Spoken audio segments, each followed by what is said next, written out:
بسم الله الرحمن الرحیم. سلام عرض می‌کنم خدمتتون. ممنون از وقتی که در اختیارمون قرار دادین. بدون مقدمه موضوع اصلی بحثمون در مورد عملکرد جناب آقای دکتر زاکانی شهردار محترم تهران هستش.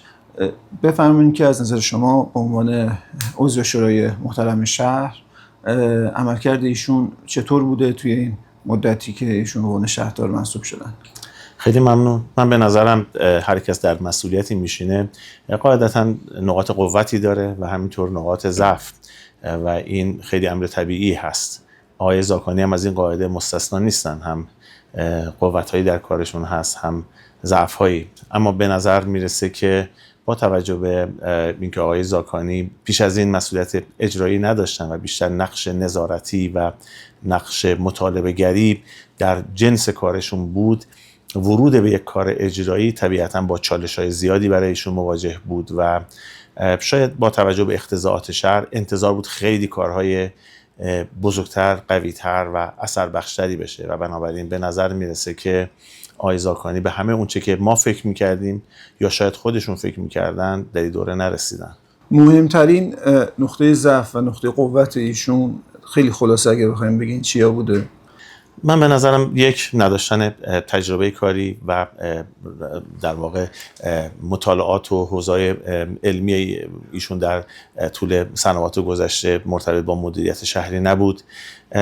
نکته دوم که به رشته تحصیلی و به تجربه بر نمیگرده، مشورت پذیری به نظرم در ایشون اونطوری که باید و شاید اتفاق نمی افتاد و تصمیمات خارج از چارچوب یک مشورت پذیری اثر بخش بود و همینطور نداشتن تیم کاری قوی. ایشون تیمی که بتونه در حوزه مدیریت شهری نقش اثر بخشی رو داشته باشه تیم قوی نداشتن.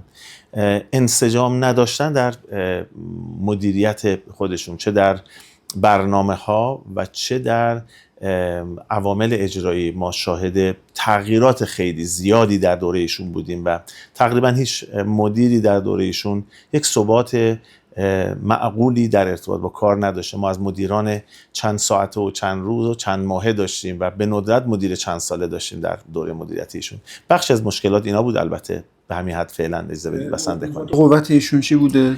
نقاط قوت ایشون شده اگه من بخوام بیان بکنم، یه آرزوهای بزرگیشون برای شهر داشت که اگر موفق میشد طبیعتاً میتونست یک نقطه قوت بشه. اینکه یک ایده اولیه خوبی داشته باشه. ایشون شاید در ابتدا ایده‌های قشنگی رو مطرح میکردن ولی خب قاعدتاً یا توان یا ابزار و یا تیم مناسب برای این کار نداشتن. به نظر میرسه در برنامه‌های در واقع حوزه اجتماعی به خصوص در بحث در واقع معتادها و بحث معتادهای متجاهل سطح شهر اقدامات قابل به اصطلاح طرحی رو داشتن، هرچند این شیوه برای ما قابل پیش بینی بود که نه به خاطر عملکرد آقای زاکانی، به خاطر ماهیت کار ممکنه که اثر بخشی زیادی نداشته باشه، ولی تلاششون در این جهت خوب بود. در بخش‌های دیگه به نظر ما اون چه که ما انتظار داشتیم محقق نشد. یکی از انتقاداتی که به آقای دکتر زاکانی مطرحه اینه که بیشتر از این که دنبال خدمات دهی به شهروندان باشه، دنبال مناسک سازی هستش. یه برهه‌ای از زمان هم خیلی ایشون اصرار داشتن که حتما توی پارک‌ها، بعضی از پارک‌ها مسجد ساخته بشه که خب یک اعتراضاتی رو داشت. حتی بچه‌های حزب اللهی و بچه‌های انقلابی هم گفتن چه کاریه، کارکرد پارک مشخصه، کارکرد مسجد مشخصه و نباید تقابل ایجاد بشه از طرف مسئولین. در این مورد مخصوصا اون برهه بفرمایید که علت اصرار ایشون به نظر شما چی بود که می‌خواست حتما این اتفاق بیفته، مخصوصا تو پارک قیصری و پارک‌های دیگه؟ ببین، من به نظرم بازی که از اون چیزایی که به عنوان ضعف میتونیم بهش اشاره بکنیم این هست که مدیران در سطح عالی باید یاد داشته باشن چطوری با مردم صحبت بکنن تا هم اقناعی باشه و هم بتونه مشارکت پذیری مردم به حد اکثر برسونه. مملکتی که اکثریت غالب مسلمان و شیعه و متعهد به ارزش‌های دینی هستن هیچگاه با مسجد مخالفت نمی‌کنن، ولی وقتی همین ساخت مسجد به گونه‌ای مطرح میشه که باعث در واقع ایجاد ابهام در ذهن مردم میشه، طبیعتاً واکنش‌های منفی رو می‌بینیم. در مورد پارک قیطریه، خب در حالی که اون پارک نمازخونه داشت و در حالی که در واقع در شعاع نزدیک به اونجا مساجدی وجود داشتن و در حالی که گفته میشد یک مساحت بزرگی از پارک قراره که مسجد و بعد در کنارش یک سری فعالیت‌های دیگه به وجود بیاد و در حالی که گفته میشد با اجرای این کار درختان زیادی و فضای سبز زیادی از بین میرن، مسلمه که واکنش‌های منفی جامعه رو به دنبال داره. به نظرم بیش از اون که بخوایم بگیم مسجد در پارک ضرورت دارد یا ندارد، باید بگیم نحوه گفتمان با مردم، نحوه برخورد اقناعی با مردم، اون چیزی که خلایش در این بحث به خوبی در واقع بروز و ظهور پیدا کرد.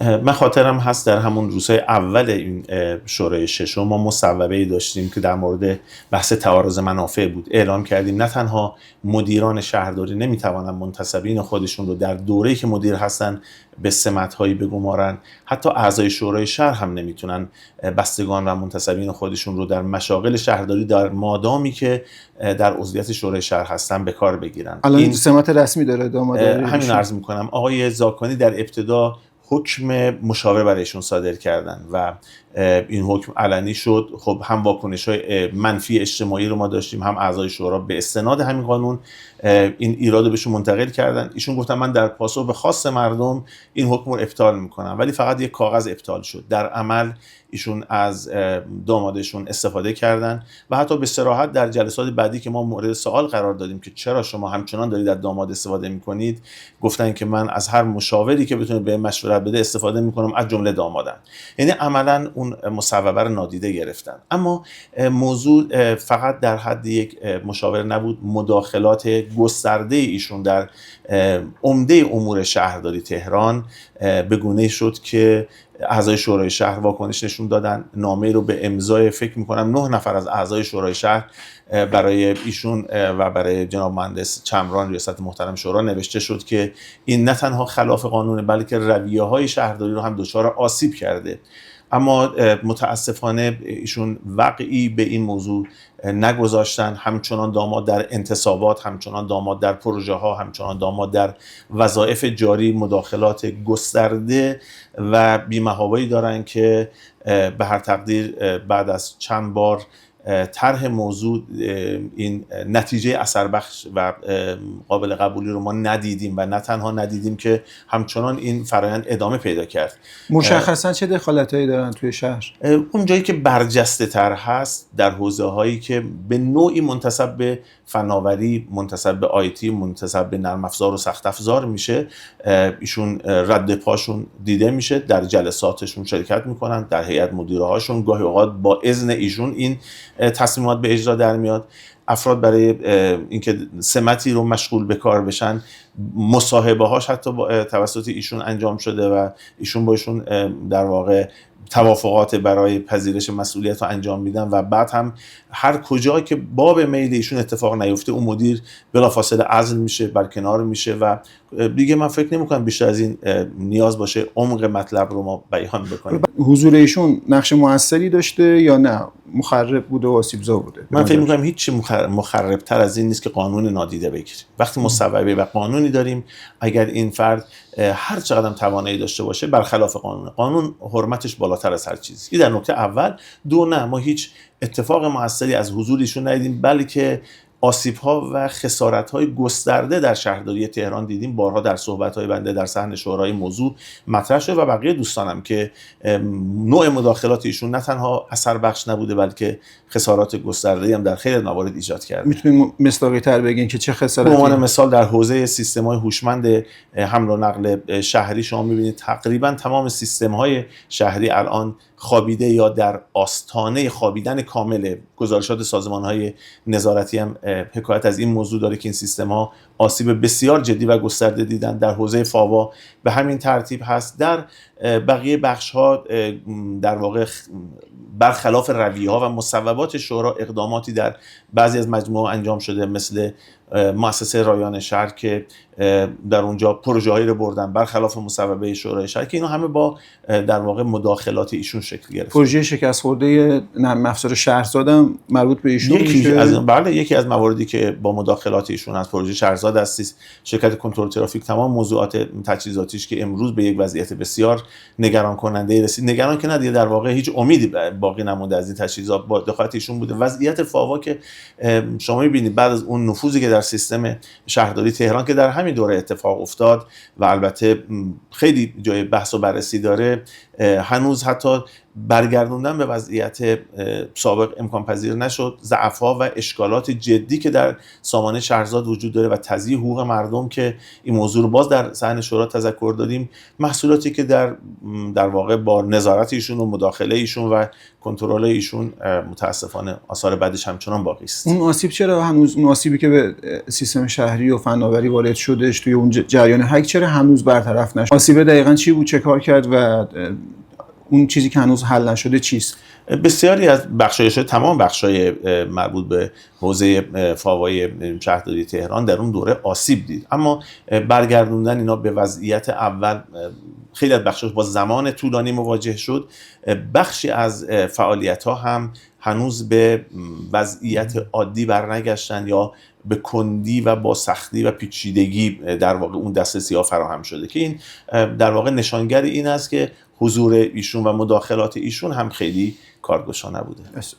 سندروم پست بیقرار ما در اینجا شاهد هستیم، از نمایندگی مردم تا شهردار شدن تا رئیس جمهور شدن، اتفاقاتی که در یه دوره کوتاه فقط 3 ساله میفته. به نظرم مدیران باید یاد بگیرن که وقتی مسئولیتی رو پذیرفتن اون کارو به خوبی انجام بدن. اینکه ما احساس بکنیم حتما یه پست دیگه بهتر از این وجود داره که من میتونم برم و در اونجا ایفای نقش کنم، این آسیب‌های خیلی جدی میزنه. اما این که برای آقای زاکانی نیست، الحمدلله خیلی از مسئولین این سندرومو دارن. حالا ما الان فعلا چون بحث ایشون پروفسور تمیمی باید بشین احتمالاً تا بیاد این سندرومو دعوا کنه. خیلی مهمه که مدیران فرق نمیکنه، به قول شما اگر مدیر دیگری هم همین ویژگی‌ها رو داره، باید اینو ما بپذیریم که امروز وقتی مسئولیتی رو پذیرفتیم بایستی به نحو اعلای خودش اون کار رو به نتیجه برسونیم. اما اینکه در این مدت 1 ماهی که ایشون نبودن آیا اتفاق بزرگی در شهرداری تهران افتاد مثلا و کارها دچار آسیب جدی شد؟ میخوام بگم چون رویه کارهای شهرداری یک رویه کارهای روتینی هست، معمولا در این حد 1 ماه اتفاق بزرگی نمیفته، ولی خیلی از کارها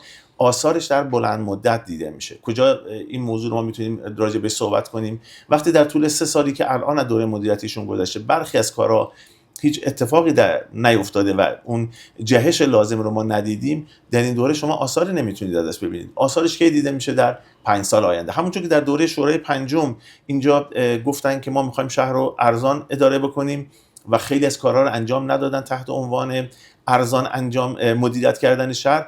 آثار و پیامداش کجا شد؟ الانی که حضور ندارن در شهرداری تهران. من خاطرم هست که در یک کیس رو بخوام بهتون بگم، گرچه 10 ها کیس وجود داره، برای تعمیرات در ناوگان اتوبوسرانی و مترو هیچ هزینه‌ای نکردن، راست میگفتن، شهر رو ارزان اداره کردن، قطعات نخریدن، نه برای اتوبوس نه برای واگن. بعد یکی از روی یک واگن باز می‌کردن، رو واگن دیگه می‌بستن، از روی یک اتوبوس باز می‌کردن، رو اتوبوس بعدی، و ما امروز شاهدی هستیم بخش اعظمی از ناوگان اتوبوسرانی فاقد قطعات در روی این تجهیزات است و تجهیزات به طور کامل رده خارج شدن. در یک دوره ارزان اداره کردن، درست میگم، ولی نتیجهش این شد که ما سرمایه بزرگی رو از دست دادیم. در این دوره هم همینطوره، وقتی خیلی از کارها که قابل انجام هست انجام نمیشه، پیامدهاشو نبود فوری ببینیم. برای منهای اون 1 ماه که به نظرم خیلی اتفاق مهمی نیفتاد، شهرداری وظایف خودش رو به خوبی بلدن، بدنه شهرداری، اما کارهای بزرگ و سیاست‌های اصلی و استراتژیک شهرداری حتما در اثر عدم تدبیر مناسب میتونه آسیب ببینه در بلند مدت. فکر می‌کنید با این عملکردی که آقای زاکانی داره، دور بعدی در انتخابات مردم به همین شورا و به همین شهردار به صورت غیر مستقیم رأی میدن یا نه امیدی به رأی آوردن مجدد ندارین با توجه به عملکردی که بالاخره شهردار داشتن؟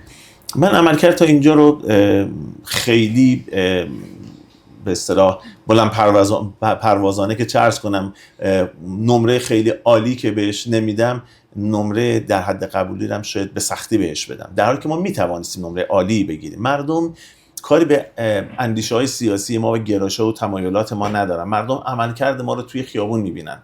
وقتی زباله در شهر فریاد مردم بلند میکنه، وقتی ناوگان حمل و نقل عمومی وضعیت نابسامانی داره، وقتی شما در حوزه شهرسازی اتفاقاتی می‌بینید که نگران توسعه آینده شهر میشید، وقتی در تعامل با مردم به گونه‌ای برخورد میکنید که جامعه رو به واکنش وادار میکنیم، امید این که مردم باز هم بگن این همون الگوی ایدئال ما هست به نظرم خیلی ضعیفه. ولی در عین حال هنوز ما فرصت داریم. به نظرم اگر این کارهایی که من خودم در جلسات گفتم، در جلسات حتی خصوصی خدمت مدیران شهرداری گفتم در این فرصت اندک باقی ماندم، اگر ما بتونیم پاسخ به انتظارات مردم بدیم، هنوز میتونیم امیدی به این داشته باشیم که مردم این جمع رو یک جمع قابل قبول عمل کرده شد بپذیرن و ازش در انتخابات آینده حمایت بکنن. اما اگر همچنان در واقع این قطار بر روی همین ریل حرکت کنه و یا روی ریل واقعی قرار نگیره، باید بگم مردم ما رو جز به عمل کردمون به چیز دیگه قضاوت نخواهند کرد. بحث استیضاح ایشون به کجا رسید و فکر کنید که شورا همراهی میکنه با شما یا خیر؟ ببینید، ما طرح سوالاتی از آقای شهردار داشتیم. فکر می‌کنم تا الان 5 سوال از آقای شهردار مطرح شده. من 2 مورد ازشون سوال داشتم که در هیچ کدوم پاسخ‌های قانع کننده‌ای رو ارائه نکردم و حتی علی‌رغمی که ازشون خواستم با قانع نشدن، اما اگر شما بتونید مشکل و ایرادات رو رفع بکنید ما صرف نظر خواهیم کرد از پیگیری‌های بعدی، ولی متأسفانه تا این لحظه ما هنوز آثار خوبی ندیدیم. در مورد سوال اخیرم به ایشون اعلام کردم و کتباً هم این کار صورت گرفته که اگر اشکالات رو به فوریت رفع بکنن این موضوع قابل اغماس خواهد شد و الا این به دلیل قانع نشدن ما گام‌های بعدی رو حق داریم دنبال بکنیم. از گام‌های بعدی ما میتونه از پیگیری‌های حقوقی در واقع اشکالاتی که گفتیم تا موضوع استیضاح میتونه ادامه پیدا کنه. اما مستحضر باشید به هر شکل برای استیضاح ما نیاز به 14 رأی داریم اگر بخواد شهردار استیضاح بشه. باید بگم متاسفانه ترکیب اعضای شورای شهر چون این آینده رو خیلی ضعیف هست. گفته شد که شما مانع ورود اتوبوس‌های برقی به کشور شدید، این داستانش چی بود؟ خب این یکی از اون حرفای بسیار غلط و نابجایی بود که مطرح شد، چرا که قرارداد چین رو خب در شورای شهر مصوب کردن، رسما شهردار اعلام کردن ما قرارداد بستیم. در اون دوران انتخابات گفتن ما حتی از طرف مقابل ضمانتنامه هاش هم گرفتیم و بعد اعلام کردن که این کالا در حال انتقال به ایران. بنابراین این دوتا با هم دیگه در تضادن. نمیشه که من جلوی یک کاری رو گرفته باشم اما قرارداد بسته باشم، پول داده باشن، ضمانتنامه رو گرفته باشن، کالا به گمرکاتم رسیده باشه، به قول خودشون در گمرکاتم خاک میخوره. این که با هم خیلی تناقض خیلی واضح و به نظرم اصلا قابل قبول نیست این ادعاها. اما در مورد رویه کارشون حتما من مخالف این رویه کار هستم. ما در کشورمون هنوز آمادگی لازم برای شیفت دادن از خودروهای دیزلی و گازسوز به سمت خودروی برقی رو نداریم. نه تولید برقمون کفایت میکنه، نه زیر ساخت‌های لازم برای شارژ و خدماتی به اینا رو داریم، نه صنعتگر ما در این رابطه اطلاعات لازم رو داره و میتونه خدمات بده. از موضوعات پنهان کار ما هنوز بی اطلاعیم. شما حوادث لبنان رو به خاطر بیارید و داستان پیجرها رو و ما اینکه الان داریم اتوبوسایی رو وارد میکنیم که اینا از اون ور دنیا قابل کنترل هستن و میتونن هر کاری با اینا انجام بدن، روشنشون کنن، خاموششون کنن و یا فرامینی به اینها منتقل بکنن. اینا ابهاماتی بوده که ما خواستیم که یک این ابهامات رو برن مطالعه کنن، مستنداتش رو ارائه بکنن تا ما اطمینان لازم، دو به سبب اینکه در کشور تجربه لازم برای این کار نه در صنعتگر، نه در شهرداری، نه در وزارت نیرو و غیره وجود نداره، در یک اسکیل محدود، در تعداد محدود گفتیم این کار رو انجام بدن. اگر به نتایج ایدئال و مطلوب رسیدن بعد ادامه بدن. شما می‌بینید در همین قرارداد اخیری که شهرداری تهران برای اتوبوس با کشور چین بسته، تقریبا 10% تولید اتوبوس‌های چین رو فقط در یک قرارداد برای ایران خریداری کردن. خب آیا بقیه کشورهای دنیا که ما 1% میشیم آیا به اندازه ما عقل ندارن که بخوان اونا هم به همین اندازه خرید کنن که ما ناگهانی 10% رو قرارداد میبندیم؟ ابهامات و مسائل فنی زیادی وجود داره که من به زودی در یک جلسه یا در صحن شورا و یا در به سبک دیگری انشالله حتما در مورد فرصت‌ها و تهدیدهای برقی سازی صحبت خواهم کرد. ابهامات زیادی در مورد بحث قرارداد ایران چین وجود داره. شهرداری تهران هم که مدعی شده که این بحث یک قرارداد محرمانه است، به دلایل خاصی نمیخواد بندهاش رو مطرح بکنه. بفهمین که آیا واقعاً توجیهشون منطقیه یا نه یک لاپوشانیه برای اینکه این قراردادها و عملکرد ایشون زیر سوال نره. ببینید این قرارداد شامل 4-5 جزئه: خرید اتوبوس، خرید تاکسی، خرید موتورسیکلت، خرید تجهیزات نظارت تصویری مثل دوربین ها. کدومی که از اینا جنبه محرمانگی داره؟ مثلا این اتوبوسایی که رسید الان ما اینا رو می‌خوایم چیکار می‌خوایم محرمانه گوشه‌ای ببریم مردم نبینن، دنیا نفهمه که ما اتوبوس خریدیم. به نظر مثلا یک ادعای کاملا بی ارتباط هست و خرید اینا خیلی کار عادیه. مگه ما سالانه بیش از 1 میلیون خودرویی که در کشور داریم یا قطعات وارد میکنیم و تولید میکنیم یا مثلا سی وی داریم وارد میکنیم، مگر اینا جنبه محرمانگی دارن که حالا خریدن چند تا اتوبوس و ون و موتورسیکلت بخواد جنبه محرمانگی پیدا بکنه؟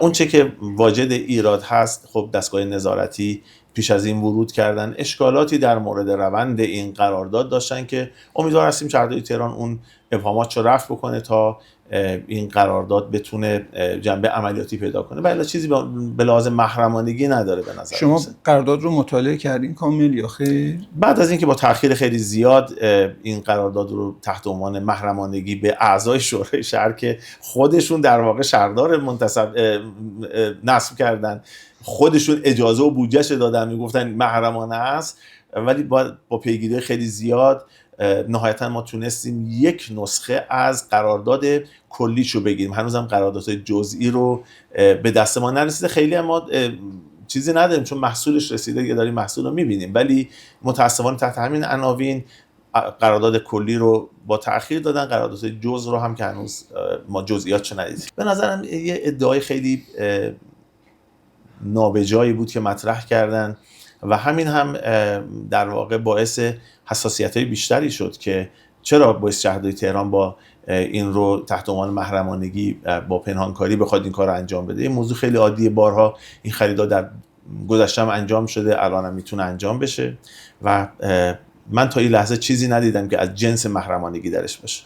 تجربه دوره شورای پنجم برای مردم تهران خیلی روشن هست. یک دوره 5 ساله‌ای که هیچ خروجی ملموسی در این دوره مردم ندیدن و هیچ اتفاق مثبتی رو از عملکرد جریان منتسب به اصلاحات که قدرت مدیریت شهری و هم شورا در اختیارشون بود رو مردم ازش هیچ خاطره خوب و مثبتی ندارن. گرچه اون ایام کرونا به مدد این دوستان اومد و خیلی از مشکلات دیده نشد، اما به هر شکل همین که علیرغم اون شرایط باز هم عمل کردی مردم ندیدن و بدنه شهرداری به طور خاص که بسیار مؤثر هستن این عملکرد و مثبت ارزیابی نکردن، به نظرم این تیم شانس زیادی برای تهران نخواهد داشت. اما این طرف در مورد جریان منتسب به اصولگرایان هم اگر نتونن در این چند ماه باقی مانده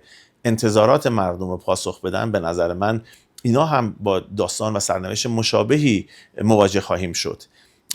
تنها راه اینه که آنچه به مردم وعده دادیم و مردم به سبب او به ما رأی دادن و مدیریت شهری بر همون اساس نصب شد، انشاءالله در این چند ماه باقی مانده با یه تلاش مجدانه بتونن این اعتماد رو به مردم برگردونن و اثبات بکنن که این جمع دلسوزانه به دنبال حل مسائل شهر. یه نکته هم عرض بکنم، شوراها دچار یک انحراف اساسی شدن و اونه که احساس میشه که شوراها یک بر اساس ساختار جناح‌های سیاسی کشور بایستی چیدمانشون صورت بگیره. شورا یک نهاد عمومی هست که غیر سیاسی باید باشه.